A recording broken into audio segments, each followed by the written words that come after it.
In case you're unfamiliar, the plot of Mortal Kombat 2 has been revisited multiple times throughout the series. Only in the games though. Only the Malibu comics ever touched this story outside the games, and that was very loose. And then Battle of the Realms did the same, and yikes. First was the action-adventure spin-off Mortal Kombat Shaolin Monks, which retold the end of MK1 and the events of MK2, now centered around the titular monks. Mortal Kombat 2011 then revisited the entire trilogy in a new timeline created by Raiden, sending visions of the future to his past self during MK1. And then MK11 had past incarnations of the game's roster brought from towards the end of 2011's take to a time 30 years in their future. Each of these retellings alters story events and character depictions for various reasons, and this video is going to discuss these changes and whether or not they were good ideas. So let's go back to the beginning, well, the beginning according to NetherRealm for how much they like to suck premise.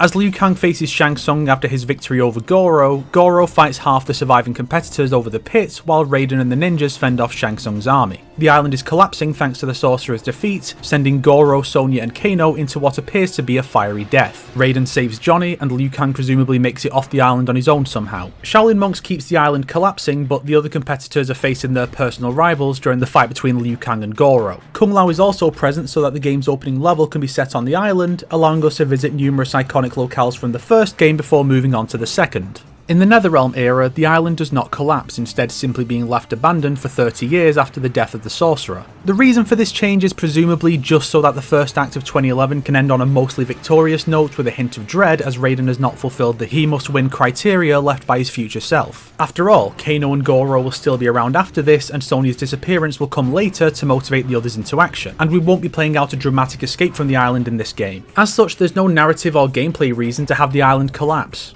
I'd ponder if they were also leaving the possibility of returning to the island open for a future game, but I really don't think NetherRealm think that far ahead when planning out the story. After Liu Kang's victory, MK2 depicts Shang Tsung proposing a new tournament in Outworld where the heroes would have to face Shao Khan himself, as well as his other best fighters. There is mention of the Furies needing to be unbalanced, which is a concept that fell out of use after MK3. I recall John Tobias stating somewhere that the idea in MK3 was that this tournament was a distraction for Khan's real gambit of reviving Sindel and invading Earthrealm. Shaolin Monks left the specific motives of the Outworld as a mystery, but 2011 reframes the tournament as a raising of the stakes. Either Outworlds can invade without the prerequisite 10 victories, or Khan loses his claim on Earthrealm forever. I personally prefer this take as it gives Khan an additional, less extreme backup plan before he moves on to the loophole-abusing invasion plot, painting him as more of a schemer in spite of what I'll be discussing later. Now let's move on to the characters, and where better to start than with our lead character. No, fuck you, that's not funny. Liu Kang. Upon returning home after MK1, Liu Kang finds the Shaolin massacred by Shang Tsung's guards, which Baraka apparently led, though there's no evidence left of the Tarkatans in the prequel comic. This massacre remains a part of his story as far as MK4, and motivates him to head to Outworld to avenge them in MK2, and possibly sets up him becoming a killer from here on out. He and Kung Lao receive a lift from SubZero to where Johnny and Jax are, and then Raiden leads the heroes of Earth into Outworld to defeat Shao Khan. Kang ultimately defeats Khan in the climax, although I've also heard claims that the tournament is abandoned once Kitana switches sides, but Liu Kang's Tomb in Deception has these 4 dragon symbols to represent his 4 victories in Mortal Kombat, so at least by that point it was canon that he had defeated Shao Khan here. He then returns home to rebuild the Shaolin until MK3 begins.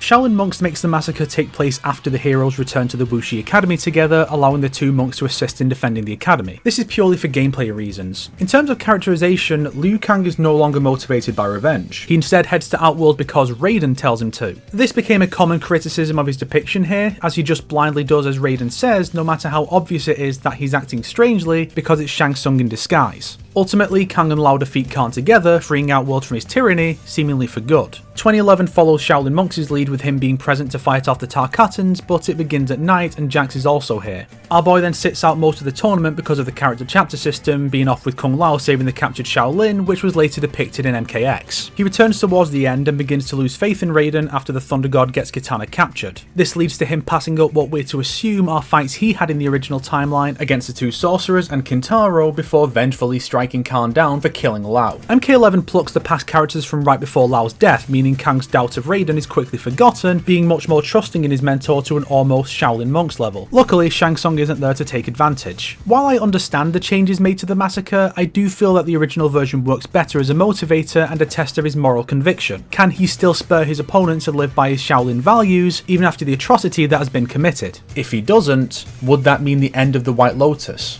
In terms of personality, 2011 avoided the blind faith angle, but I feel he was a little too quick to anger with Raiden, contrasted by the much calmer Kung Lao, which is incredibly ironic. So we may as well discuss that now. Kung Lao.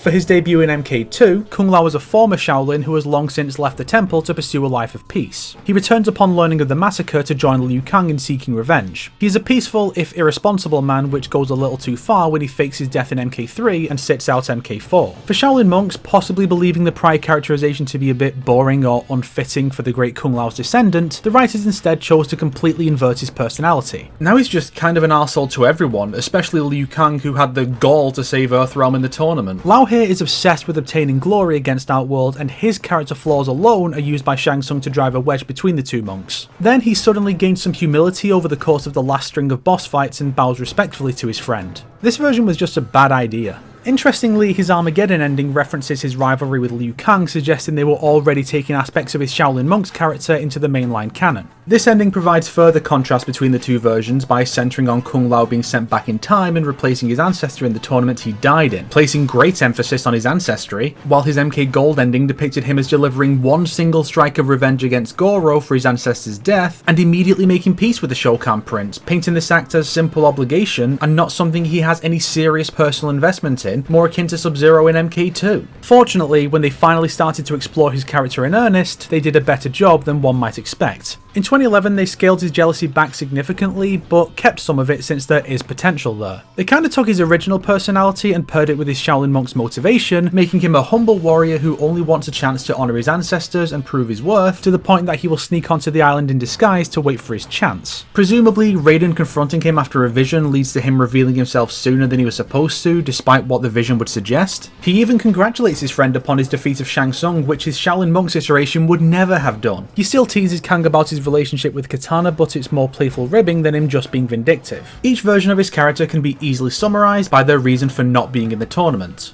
MK2 didn't want to compete in the Bloody Death tournament, Shaolin Monks was likely passed up over his temperament, and 2011 wanted to, but lost in a contest. Additionally, Lao is now depicted as another of Bo Rai Cho's disciples and much closer to Liu Kang. MK2 gave off the impression that the two knew each other, but weren't particularly close. Shaolin Monks kinda made that Lao's fault, and 2011 has them be as close as brothers, possibly to make Lao's death work better as a motivator for Kang. Additionally, Lao was not trained by Bo until Deadly Alliance, when Lao needed a move to rival the flying kick for the fight with the two sorcerers. Now he was trained alongside Kang. I do like this more because it helps to add some extra tragedy to Lao's shortcomings as a warrior. Another oddity is his ending claiming that he is the reincarnation of the great Kung Lao, despite the fact that Shang Tsung taking his soul is so obvious as to not need to be stated outright, meaning his soul could not have moved on to a new body, and reincarnation having never been an established thing in MK before. Hopefully they'll never return to this idea. MKX made this version a tad more impulsive, his bio going as far as to call him immature and impetuous, but one can accept that as extenuating circumstances, and he goes back to normal once he knows the Shaolin are safe. In MK11 there are two different Kung Laos, and I'm not talking about the Revenant. Similar to how Johnny and Cassie are written as mostly serious during story mode and very quippy in pre-fight intros, Kung Lao is written very differently between the two modes. In story mode he's quite personable, if a bit cocky, and ends up with most of the best quips for some fucking reason. But in the intros he's downright insufferable, displaying zero humility and coming off simply as a braggart. This is what the Shaolin Monks version would have been if he'd gotten to compete in the tournament, or if the game had gotten a sequel based on MK3.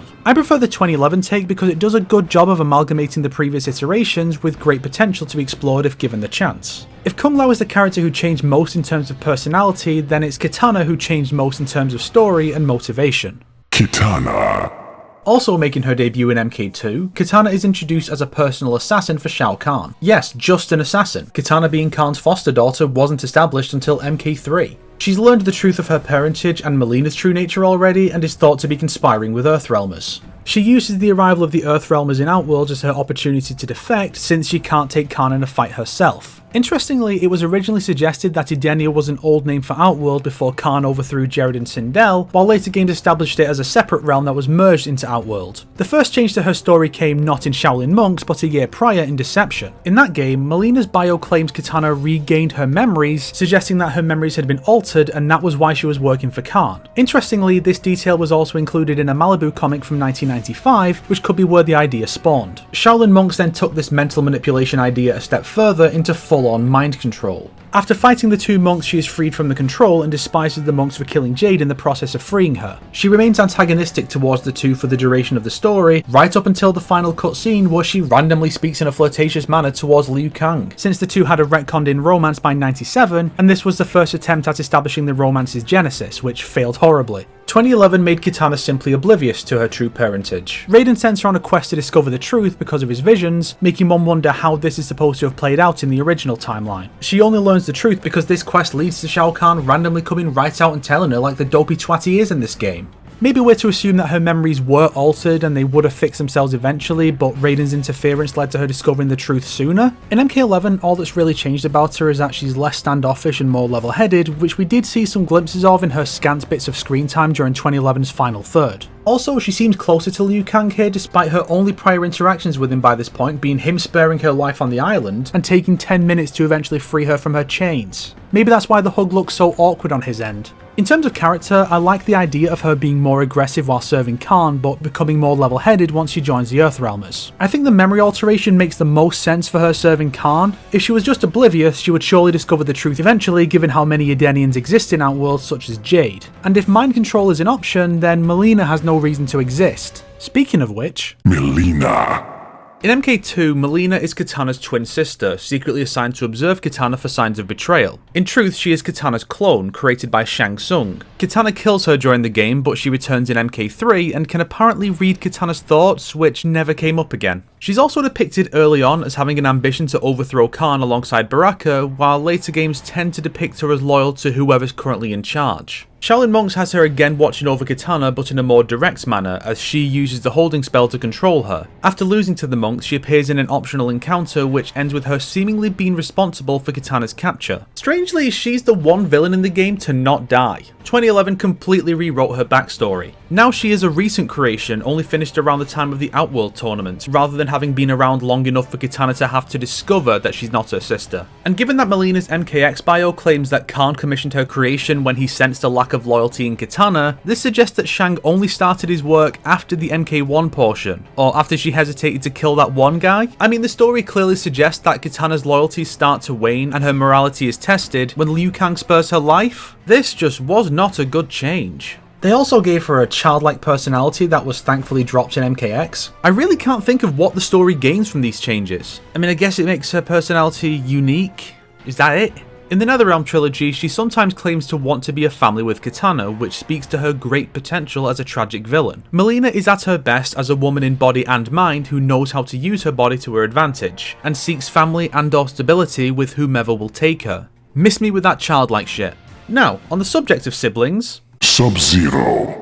I'll be discussing both brothers here since their depictions are naturally tied together. First, MK Mythology's SubZero established the backstories of the brothers as Chinese Americans born to a third-generation Lin Kuei sleeper agent who returned to the clan with his young sons, abandoning his wife and daughter in America. 2011 changed this so that they were abducted from their Chinese parents by the Lin Kuei. No idea why. Especially when MK11 rolled it back and claimed the SubZero name belonged to their grandfather originally, which doesn't fit with the 2011 backstory. MK1's SubZero is Bi-Han. He is a neutral party in the conflict, hired to assassinate Shang Tsung. He fails and is stated in the MK2 prequel comic to have been murdered by Scorpion after they and Raiden successfully fought off Shang's army. Mythologies has Bi-Han be invited to compete in the tournament by Shang 2 years earlier, but how this relates to Bi-Han's goal in MK1 remains unclear, especially since Shaolin Monks features him very briefly in the game's intro, fighting Scorpion and then fleeing with the other Earthrealm fighters, suggesting he's still fighting against Shang. At some point he is killed by Scorpion and Raiden becomes aware of this. 2011 establishes the Lin Kuei as a force hired by Shang Tsung to fight for Outworld, despite the rules regarding fighting for the opposing realm that Bo Rai Cho's Deadly Alliance bio had established almost a decade prior. Here he is challenged by Scorpion during the tournament and killed. It's unclear if Raiden's interference and Quan Chi's fake vision affected his death between timelines, as Raiden's vision shows his flesh still on his head, while it's just his bones left in this timeline. Maybe it was purely for the slick transition from SubZero to Noob, or maybe the vision makes Scorpion immolate him instead of just decapitating him.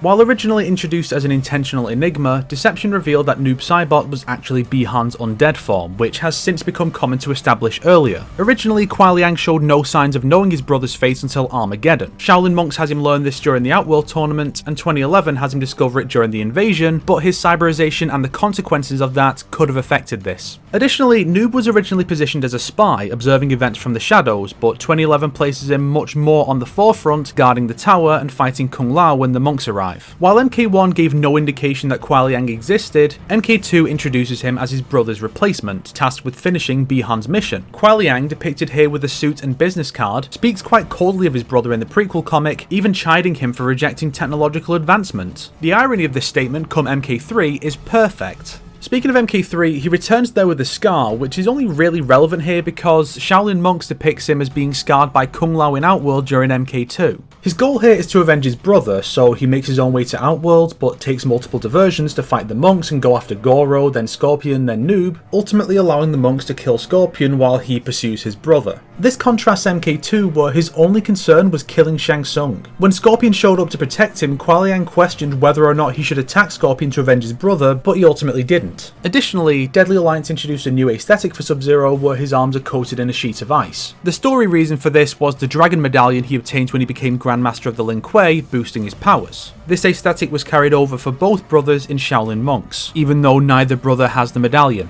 While MK vs DCU continued to depict this aesthetic long before it should have been, 2011 instead went with the simple mist effects coming from their bodies, similar to Deadly Alliance's Frosty Breath. 2011 retained Kuai Liang's goal from Shaolin Monks. He travels to Outworld, most likely outside of the Lin Kuei's operations like in that game, but he explicitly does so alongside Smoke a la MK2. This isn't necessarily a change since Smoke is still in Outworld in Shaolin Monks. He challenges Scorpion and is about to kill him when the Lin Kuei attack as a result of Raiden saving Smoke, even though the Cyber Initiative shouldn't have started yet. Is this suggesting that Scorpion originally died again here? MK11 didn't bother with a past version of either brother. Such wasted potential. I prefer the story to have the two be a bit more distant from each other. Not to the point of Bi-Han being a dick to his brother as a lot of people believe without evidence, but enough that the Lin Kuei comes first. It lets Kuai Liang warm up to his allies over time and become a better SubZero and better Grandmaster than those who came before. And he shouldn't know that Bi-Han is Noob until they've already met and Noob has had a chance to toy with him to make the reveal more impactful for the younger brother than for him to find out in their first encounter after Bi-Han becomes Noob. Next, where do we go from SubZero if not... Scorpion. After killing SubZero in MK1, Scorpion returns in MK2, believing that Bi-Han has returned from death for revenge like he had, only to discover that this is a new SubZero. The exact way he finds out is unclear. The prequel comic has him just know before the tournament and arrive to save SubZero from Reptile, while his ending claims he observed SubZero spare an opponent in the tournament itself. Either way, he feels bad for killing Kuai Liang's brother and thus vows to become his protector up until Quan Chi tricks him in MK4. Despite having always been neutral aside from MK4, Shaolin Monks decided to follow every adaptation up to that point and make him a villain so he could be a boss fight. He flees with the Outworlders, kills Bi-Han off screen, ambushes Kuai Liang and lures him to the Netherrealm, then loses to the monks and dies. He doesn't even get a line of dialogue. Fucking Reptile gets to speak but Scorpion doesn't. He has less character than the 2021 cast. 2011, following DCU's example, claims Quan Chi is responsible for his revival despite not being a necromancer before this point. Scorpion here prioritises his family over his revenge when Raiden offers to arrange their revival, but Quan Chi's manipulations put a stop to that. This is interesting since his MK1 ending claims he can never know his family again as the price for his revenge, which is often interpreted as him having no memory of them. If nothing else, we can infer that his priorities have changed with 2011, and he also now knows his family is dead when the original suggestion was that he didn't know until MK4. Hell, his bio seems to suggest they all died together and that SubZero was responsible, which is probably where every version since has gotten the idea.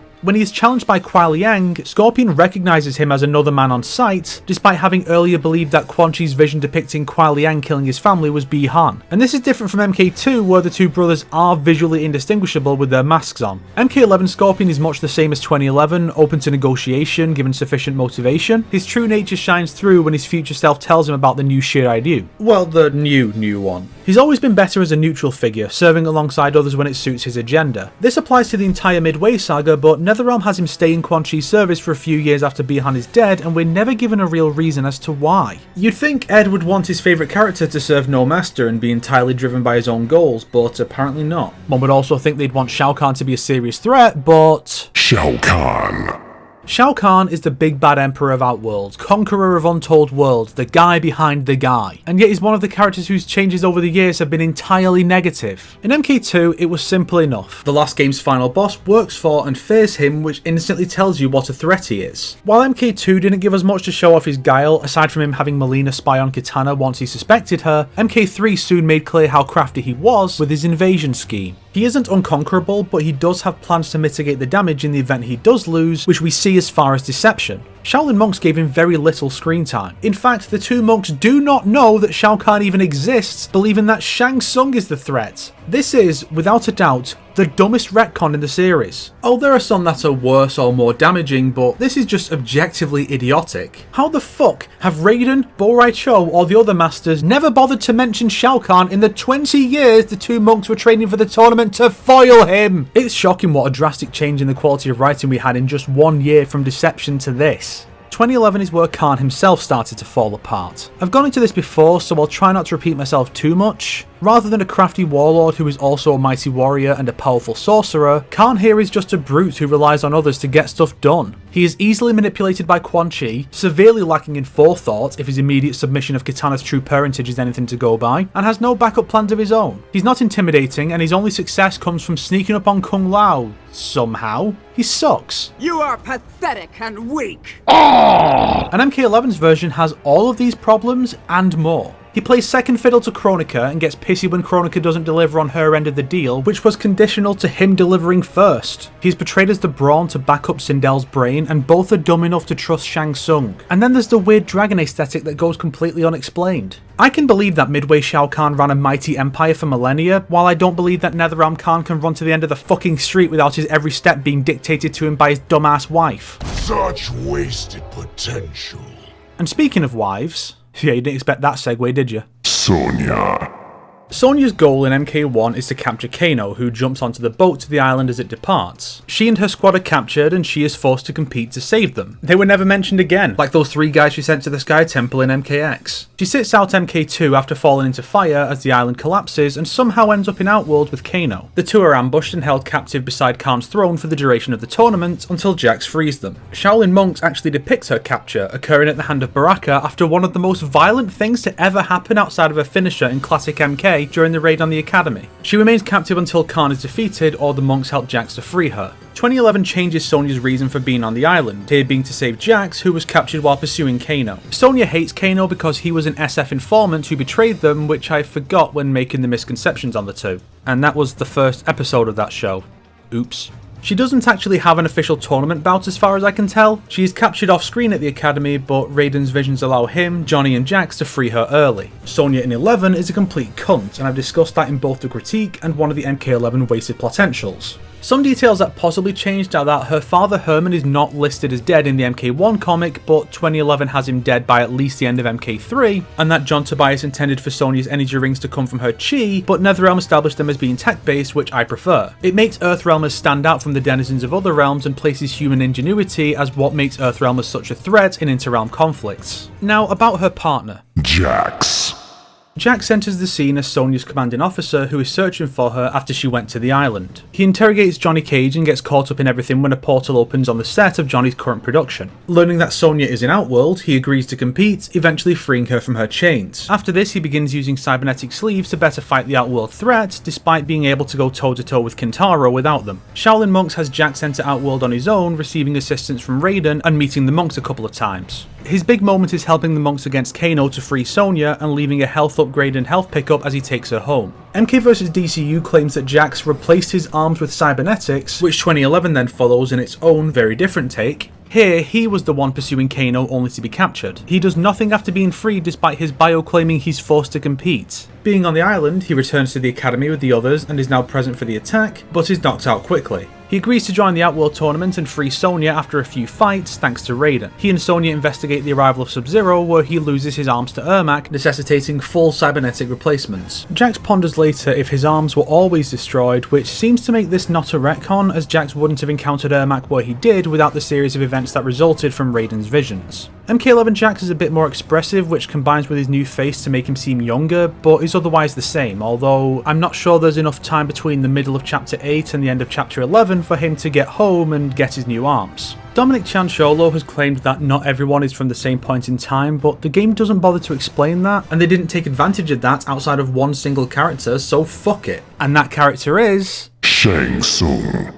After losing to Liu Kang's flying kick, Shang is able to weasel his way out of execution by proposing a new plan. Khan grants him his youth back when Shang convinces him that his decrepit body held him back. Shaolin monks instead has him do this himself via a ritual at the Soul Tombs. He impersonates Raiden to manipulate the monks before being exposed and being killed in a way that mirrors his eventual murder of Liu Kang in Deadly Alliance. 2011 goes back to the MK2 version, but with him still opening the portal for the Tarkatans once Raiden initially rejects the challenge. Rather than besting and replacing Raiden, he simply flees. From here, he's seen sporadically with Kano, Khan, Kitana, and then fighting with Quan Chi against Kung Lao. One thing I'll give the team is that MK2 depicted Liu Kang's victory over Shang as being performed with the flying kick. Deadly Alliance then reinforced this idea. Shaolin monks kept it consistent, and then so did 2011. It's just a small thing, but I do appreciate that that has remained consistent since 1993. In many ways, it's the only thing that's remained consistent since 1993, but... MK11 Shang is supposedly from before the restoration of his youth in 2011. Shang doesn't change much beyond the explanation for his facelift and generally being more busy with each new iteration. Another character who gets busier every time is... Raiden.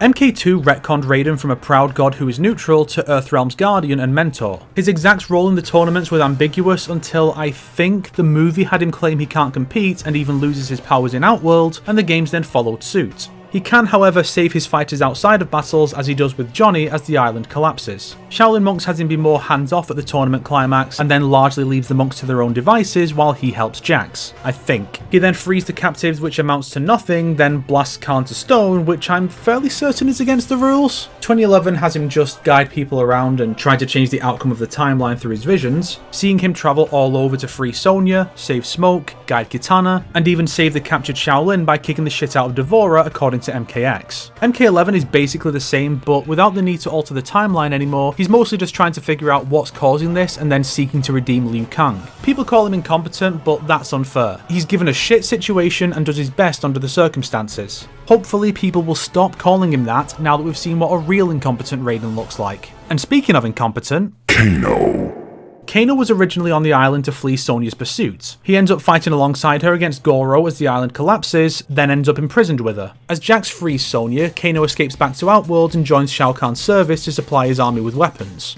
And yeah, I can't not mention this for like the millionth time, but Kano was an American orphan raised in Japan, but Trevor Goddard's performance in the movie led to him being retconned as Australian, which the other versions I'm about to discuss continue. In Shaolin Monks it's strange. He escapes with Shang's group suggesting he's already working for Outworld, then gets imprisoned by Khan. I don't quite get it. Either way, Jax kills him. Was the way Jax punched out Quan Chi a reference to this because Kano and Quan Chi were originally both played by Richard DeVizio? Huh. 2011 has him on the island fleeing Jax's pursuit, and this is where he begins serving Outworld after making a deal with Shang Tsung before the tournament. This partnership continues through to the invasion, and just watching these two chuckle fucks fanning around with rocket launchers is just the best thing not named Johnny Cage in the entire story mode. Seriously, make this the focus of a chapter at some point. MK11 makes him bald. There's nothing else to discuss really. You know who else was played by Richard DeVizio and has nothing to discuss? Baraka.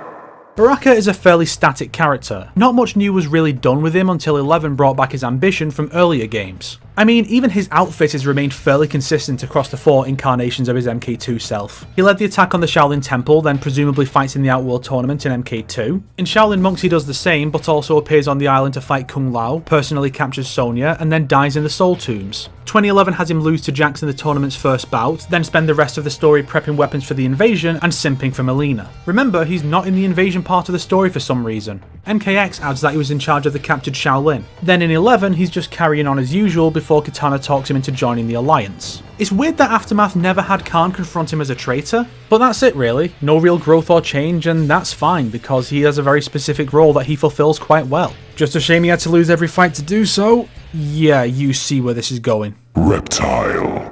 The original secret boss of the series, Reptile's role is established in MK2 as Shang Tsung's personal protector, whose only notable act is attacking SubZero in the comic. Later games established that Reptile devolves into a more reptilian form when away from a matriarch for too long. Why does this matter here though? In Shaolin Monks he's already more reptilian than he was in MK4 as a way to give him a more distinctive look when compared to his fellow ninjas. He flees through the portal with the other villains, but is then still on the island not long after, where he claims to not serve Shang Tsung, which I guess is supposed to be the first hint of Shao Kahn's existence, but is factually wrong because he is Shang's servant and only Khan's by proxy. The monks savagely beat him to death. 2011 keeps him at around the level of de-evolution that Shaolin monks had him at, which never goes further later on.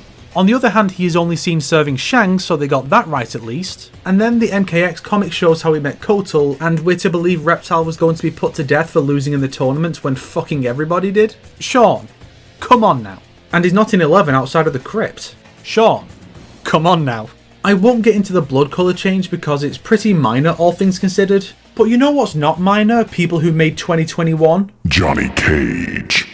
I mean, the game was intended as a Van Damme vehicle and Johnny was based on him, so you'd imagine he'd be kind of important, wouldn't you? Wouldn't you? In MK2, Johnny is returned to Hollywood to film an ad for Cage Cologne. It's a pretty bad production, as you can see. The clapperboard says it's take 5, but director Ed Boon says it's take 1. Get your shit together. Johnny agrees to compete, and that's about it. Shaolin Monks has him return to the academy instead, and then join the others in Outworld, serving as a red herring for Shang Tsung's disguise, and also killing Goro. He's then captured by Shang, and that's it. 2011 follows the Shaolin Monk setup, of course, but he then sticks with Raiden for the full duration, since he's already had his chapter and can't have any more fights, other than when Jax kicks his ass and the cutscene fight he loses against Ermac. I mean, you'd think they'd give him more to work with, seeing how they were clearly setting him up as the next hero again for MKX's prologue at least. And they also decided to explain his powers with some Mediterranean warrior cult, and it's all a dumb setup for his power of love ability that 2021 would shamelessly rip off for Cole Young. MK11, well, I really went into this in other videos, but they really exaggerated how much of a cock he was in 2011 to the point that his purpose as a showcase of how much present Johnny is matured falls flat because of how disingenuous his betrayal is. Still, the past version of this green energy wielder was at least more accurate than Jade. Jade is one of those characters whose story was very unclear in the early days, so later games would tend towards reworking things to be more in line with her later characterization. As a secret character in MK2, Jade had no story, so we had to wait for UMK3 to get a feel for who she was. She was painted as once a close friend of Kitana, tasked with hunting her down in the invasion, and presumably acting as a spy during the Outworld tournament like Reptile and Noob during their secret boss stints. This version is distant from Kitana until she foils Reptile's assassination attempt in MK3. Shaolin Monks is a unique take. She appears alongside Mileena to back up Kitana when the monks fight her, and is stabbed in the face by them as the impetus for Kitana to hate them for it as an excuse for her to not travel with them despite having a shared goal. And Mileena says of Kitana, "We were given a spell to control her," which paints Jade as an accomplice despite Kitana calling her her best friend. This leaves Jade's actual character unclear as she dies before she can express any character. She's either secretly loyal to Khan, under mind control herself, or simply a double agent that is killed by her overzealous potential allies. And Kitana still wants to fuck Liu Kang after this. 2011 had a better take. Here she's pretty much the character we know her as in Deception, which is probably the peak of her in terms of both story and design. She is Kitana's best friend and confidant, and we're left to assume she's as oblivious about Kitana's heritage as the princess herself, since she never brings it up. Most of her screen time is her expressing concern for and loyalty to Kitana, advising her, trying to stop her from defying Khan's law, trying and failing to free her at the tower, and seeking Raiden's aid to help her. It's about what one would expect of Jade, but it does lose a little of that interesting divide in her loyalties and the ambiguity of her intent when it comes to observing and tracking Kitana. Interestingly, perhaps because of Mileena's reworked backstory, Jade is now tasked with killing Kitana should her loyalty waver, when UMK3 had her assigned specifically to bring her in alive. And then MK11 comes along, puts her in a fucking ugly brown outfit, even though her name is tied directly to her aesthetic, and focuses her story on some unmentioned until now romance she had with Kotal. Like with Johnny, I'll be delving into this in other videos, but damn did this game do Jade dirty.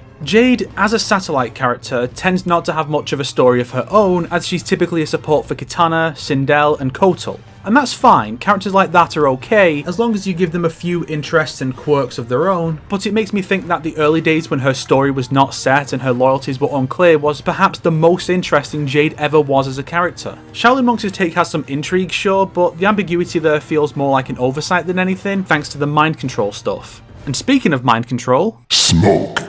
this time frame is the one time Smoke actually has free will in the entire series thanks to the cyberization and Revenant stuff. In MK2, he's the pilot of the Lin Kuei jet that transports SubZero and the monks to Johnny and Jax's location. He then appears in the background of the Living Forest to hint at his secret boss fight. Even for his return in MK3, we don't know what he did after dropping his friend off. Did he go into Outworld as well and observe, or did he just return home? We don't know. Shaolin Monks, I guess, implies the former by giving Smoke a cameo as a secret quest giver as a nod to his debut. 2011 then is our first real glimpse into Smoke as a person in the entire franchise, aside from his villainous depiction in the Malibu comics. Smoke accompanies SubZero to Outworld and goes to find clues to where they can find Bihan's killer. Raiden saves him from a cyborg ambush, dooming SubZero to Smoke's fate, setting up a great dynamic between a guilt-ridden Smoke and his cyberized friend that went nowhere, sadly. And we also have the new backstory established in his ending, where it was a cult that gave him his powers by turning him into an Enenra. This was never brought up again. And no, him calling himself Enenra instead of Smoke in MKX doesn't mean anything because he's just changed his codename to a type of smoke demon, probably at Quan Chi's insistence since we know he follows the strangest whims when it comes to the form his revenants take.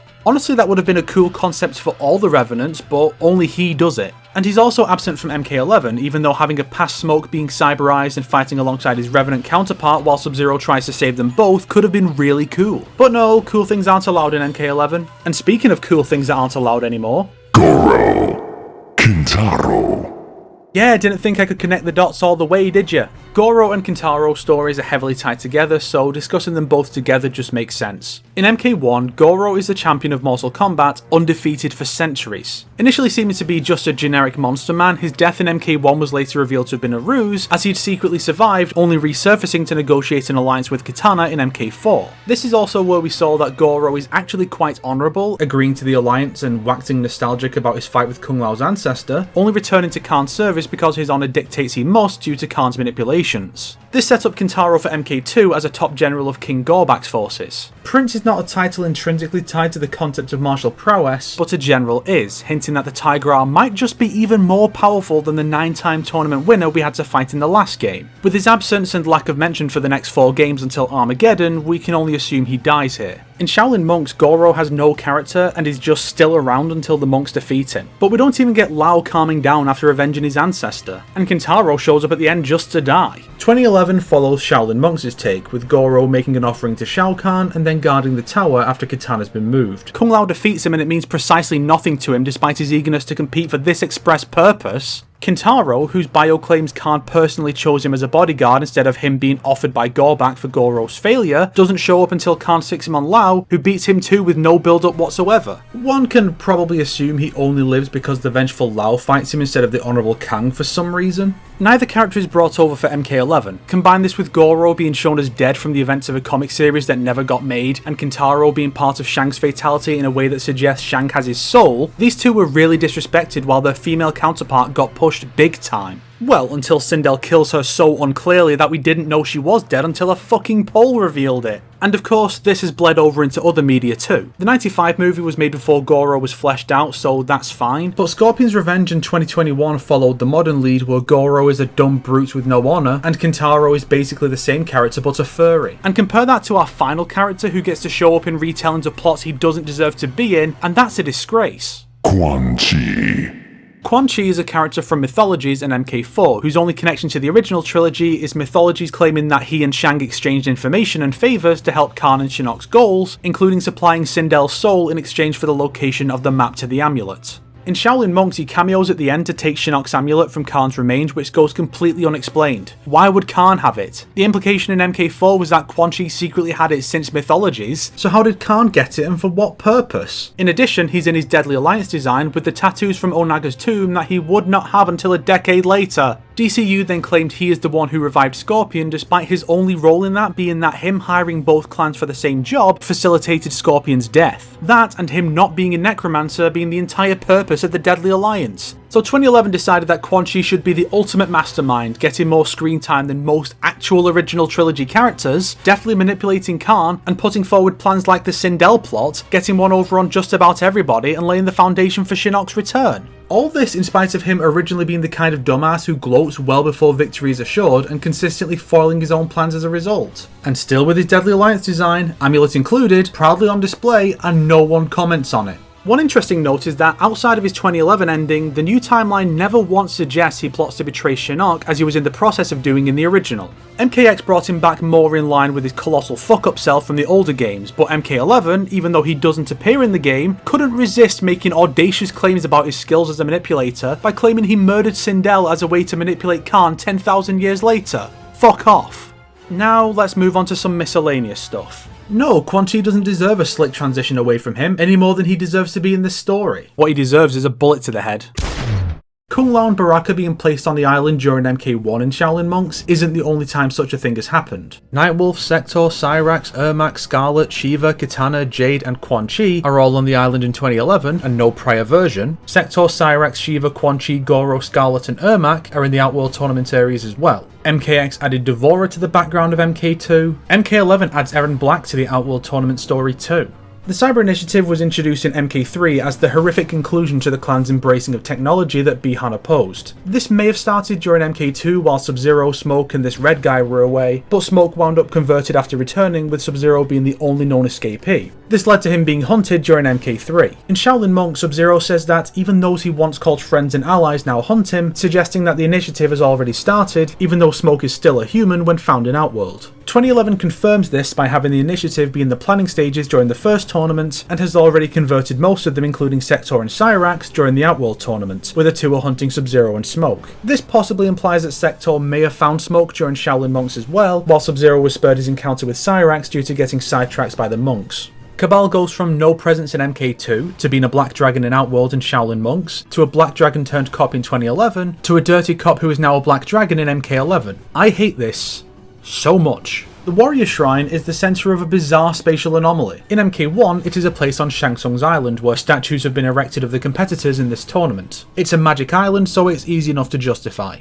In Shaolin Monks, it is now located at the Wuxi Academy. The reason for the move is likely down to it being the location of the secret Ermac fight. Returning to the collapsed island for some non-canon collectible hunting makes sense, but not for a potentially canonical story event. And you can't have a tough secret boss in the first level. So moving it to the academy makes sense, but the Shaolin making statues for Kano and Goro makes no sense.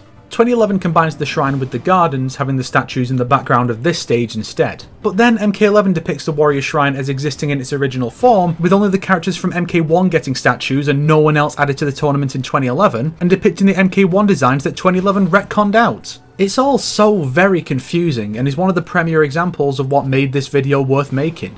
And I think that is all there is to discuss with this subject. This video was supposed to come out last year in time for Battle of the Realms since it was adapted MK2, so it seemed fitting, but it got postponed until after the movie release so I could include MK2 adaptations, which I ultimately decided against anyway. It was then set to release before the MK11 critique and was even mostly recorded back then, hence why in this video I've been saying MK 2011 instead of MK9 as I have been since the MK11 critique, but it got postponed so I could actually get the MK11 critique done in time for my 30th birthday. After spending 2 or 3 months doing little but working on that video, I wanted to take a break from MK videos. So when I got back to this video at the start of this year, I realised that releasing it on MK's 30th birthday would be cool and is more than NetherRealm or Warner Bros have done to celebrate the anniversary, which is pretty sad. Your series is turning 30, NetherRealm/WB. No remasters or collections, no costume packs, no cool merchandise, not even an MK character making it into the Warner Bros crossover fighting game. What is MK anymore, a Konami franchise? Get your shit together. If you liked this video, please share it around because I'm 31 now and people sharing my videos is the only way I'm going to reach 100,000 subscribers before I turn 40. If not, then you're a bad person. Wow! Criticizing someone on their birthday? You're worse than Hitler. Today's recommended channel is The Combat Kings, the podcast that I host with Sonic RXD and True Underdog Gaming because Dog actually recorded the MK9 Warrior Shrine footage because my capture card just stops working as soon as MK9 is loaded on my PS3, which is kind of concerning, which is all the more reason why WB and NetherRealm need to remaster some old games. I'll even take an MK9 remaster, I really will. It's money on the table and it's more convenient for content creators like me. I don't think MK9's a good game, but show some pride in your creations, guys. This is why no one respects this franchise anymore, because the people in charge don't.